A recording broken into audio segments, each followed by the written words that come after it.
Hi, this is Scott Garibay, and today we are going to talk about Dungeons & Dragons 5th edition, and we are going to talk about the Dungeon Master bullet point problem and the role, and we're going to talk about the discipline today of Guardian. Okay? Apologies if you don't know what the Dungeon Master bullet point problem is. You have some homework. You have to watch the video below because that will give you context to understand this video. Apologies. It's just so I don't repeat myself. That's not fun for you. That's not fun for me. Apologies. All right, let's go. All right, so Guardian. What is this role? And what is this discipline? It's a discipline so that you can execute the role. It's a discipline and a role. We're talking about it from a discipline that you have to master. Okay, so this is just one of 10 plus disciplines that you have to master as a dungeon master to be a dungeon master, to do the job well, right? And actually great. So let's talk about this. So one, I'm just going to acknowledge now, I know there's going to be, I'm very confident there's going to be pushback on this.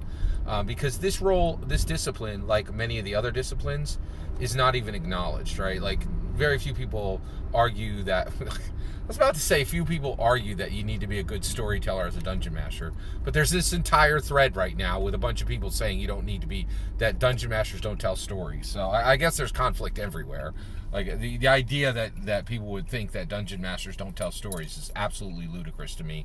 And I really warn you, if you're listening to any commentator out there who says that dungeon masters don't tell stories, you really need to think twice about who you're choosing to listen to. Like, it's really important. Like, dungeon masters very clearly tell stories. I don't want to get distracted. I could do a whole video on that. I think I just haven't yet. All right, so let's keep moving. But this one, there's a lot of pushback on this. There are a lot of dungeon masters who don't acknowledge that they need to be aware of the discipline of Guardian so that they can enact the role of Guardian, which is astounding to me. Now, I will admit this role is new. Right? I think when it came out, when the game came out in 1974, I think the role has always been there. It just simply wasn't acknowledged. And one of the reasons why is, Dungeons and Dragons is an evolving property. It evolves, right? And so we've reached a point where what's really changed today, and why the Guardian role, right? And I'm just going to start saying role, but understand you need to master the discipline so you can execute the role. Guardian is a discipline and a role. That's the last time I'm going to say this. I'm just going to refer to it as role going forward. So the reason why you need to execute as a Guardian in your Dungeons and Dragons game is because of the growing importance of mental health. In the old days, people were like, oh, look, you have a sucking chest wound. We should fix that, right? And nobody debated on whether that should be fixed or not, right? That's always been, like people are always like, I'm physically wounded. I should go see a doctor. Like, that's always been a thing, right? But what's new is, oh, hey, I have a mental health issue. Is that my responsibility to deal with that? And I should deal with that? I should just stop being sad? Or do I need a mental health expert and an entire structure and maybe even some drugs in the mix, some medicine in the mix? And this is a huge question today. And very few people today don't take mental health issues seriously, right? Yeah, which it's astounding that people don't take mental health issues seriously. You should definitely take mental health issues seriously. It's important, right? All right, so from that perspective, right, what does that demand for us as Guardians? Well, Guardian is a huge role that we now have to master as Dungeons & Dragons, as Dungeon Masters, right?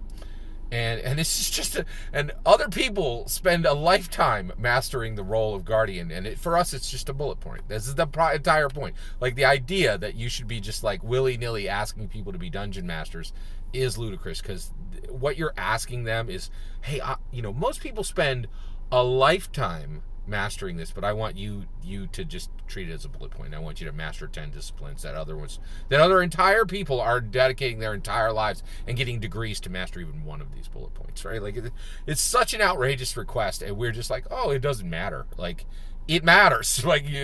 You're setting people up for failure in a major way if you're not paying attention to this, right?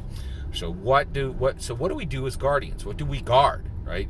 every single player at our table at every moment of the game, starting in minute 1, right? We are guarding their emotional safety and their social safety. Now, what does that mean, right? So so Sunday night comes, okay? It's 6 p.m. You're at a Dungeon Master. You sit down in your chair, okay? Your 4 players come around. You need to be monitoring their emotional safety and their social safety every second of the game, starting from minute 1, right? So, what do I mean by emotional safety, right?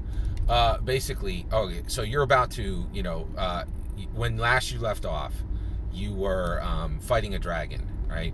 And the first round of combat had happened, and in this game, there's going to be 2 more rounds of combat with a dragon, right? Sally, last week, was chipper and whole emotionally, okay? But this week, on Tuesday, she lost her job, right? So you're like, oh, like her life is dramatically different. Maybe she's sad. Maybe she's frightened. Maybe she's like, her emotional state is not what it was when this fight started. You need to be aware of that, and you need to manage it as a Dungeon Master, right? Let's talk about social safety, okay? Same game. And by the way, I saw this one happen firsthand, and it was like everybody at the table was like, what's happening? Wait, what? Like, so, okay, same game. All right, now we just talked about Sally. Now we're going to talk about Bridget. All right, so Bridget and Bridget and Bob are boyfriend girlfriend. They're in your game, okay? And they've been going out for 3 years, okay? But this week, you invited a 5th player, right? It was coming in the middle of this dragon combat, and they're sweeping in as a player character immediately to assist, right? And this person's name is Steve, right? And Bob and Bridget have been a thing for 3 years. Steve sits down at the table, and Bridget can't look away. Like, she sees his golden mane of hair, and you're like, wait, that's not appropriate. What's happening? I saw this in college. It was so, oh my gosh. Right? We had a boyfriend, girlfriend, and a new player at it, and like, the female aspect of that partnering, just literally like at first sight. It was like she fell in love with this other dude, and like 6 months later, the entire game was broken. One dude was, crying in his, dorm, and the other 2 were together, and they're married to this day. And the other guy, I don't know what happened to him. like it was bad. It was just bad, right? Social safety, right? And so like, you're like, wait, what is happening in the dynamic of this game, right? So you have to be aware of what's happening in the game, but you also have to be aware of the social safety. Now, it's not your job to stop 2 people from falling in love at your table, but if it's happening, you hecka better be aware of it, right? Like, because it can absolutely impact the game. It can end your game, frankly, or and so you just need to be aware of it, and you need to manage the social safety and the emotional safety. And I just gave you 2 instances of it. The array of instances that can happen for emotional safety and social safety are dramatic, right? You have to make sure that every single player is showing proper respect to every other player. And if they don't, they can be infringing on that other player's emotional safety and social safety. And we have to master this. We have to control this. We have to be aware of it at every single second of the game. And we have to be, like a guard in football. We have to run, and make sure that, that basically everything that's covered gets covered, right? And that, like, we're throwing up blocks where there should be, like, for instance, if one of our player characters if one of our players starts a new player character and has a Southern accent, right? And one of our other players is Southern, and it's offensive to them, right? Like, we were like, hey, you're going to need to pick a new accent. Yeah, I could see that,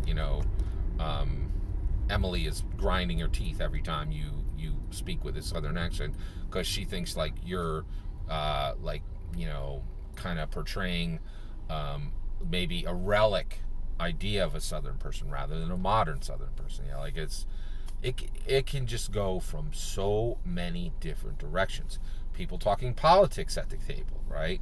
That can be very upsetting emotionally, and it can even, it can end friendships, right? We have friendships at the table.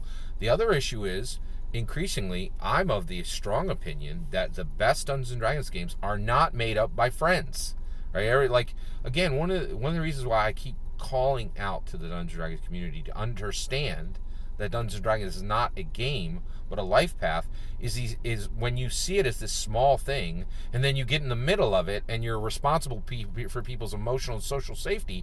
You're like, what the heck? I thought this was shooting ladders, and you're like, no, there's unbound identity, all right? Like, we're dealing with infinite budget, immediate immersion, right? Like, this is deep, man. Like, the things that are happening here they have dramatic, far-ranging effects on people's lives, right?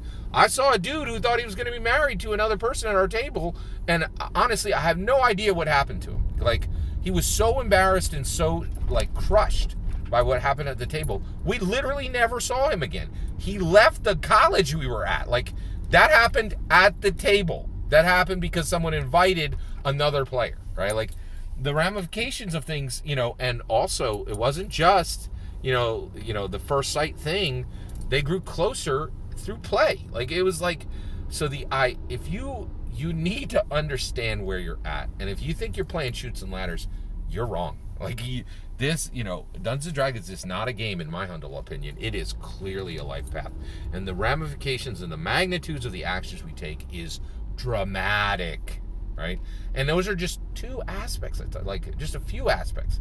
The array of ways that this can go south and go in different directions is absolutely shocking, right? So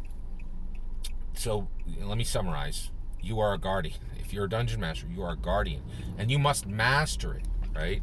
And many people spend a lifetime mastering these things, but you have a little bit of time because you got 10 other disciplines plus that you've got to master. And so Guardian is a really important discipline and role, and you've got to master it. And one of the things I'm saying is, and again, be very hesitant when you call anyone to be a dungeon master. Because I think the road to being a dungeon master, to actually doing it the way it was intended, the way Gary set, is a life's work. It is a life's labor. It is a life's privilege. And we do not call people to it lightly. It is a calling. To be a dungeon master is a calling, right? This ain't like working at Denny's, this is a labor of love, and we do not put it upon others lightly. That's my point. Thanks for letting me discuss this today. Please consider liking and subscribing. I'd love to hear your thoughts on how do you handle this role in your game? What have you done to master this discipline?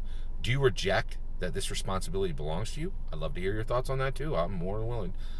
See you in the comments below. Please consider liking and subscribing. Have a wonderful millennium.